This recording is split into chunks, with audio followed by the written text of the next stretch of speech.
بسم الله الرحمن الرحيم.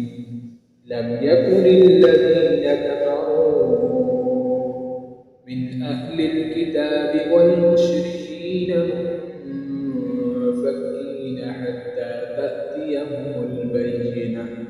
رسول من الله يتلو صحفا مطهرة فيها كتب قيمة. وما تفرق الذين أوتوا الكتاب إلا من بعد ما جاءتهم البينة.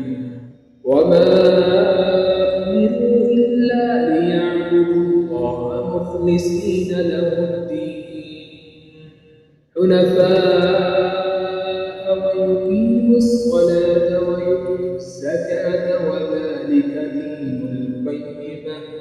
إن الذين كفروا من أهل الكتاب والمشركين في نار جهنم خالدين فيها أولئك هم شر البرية.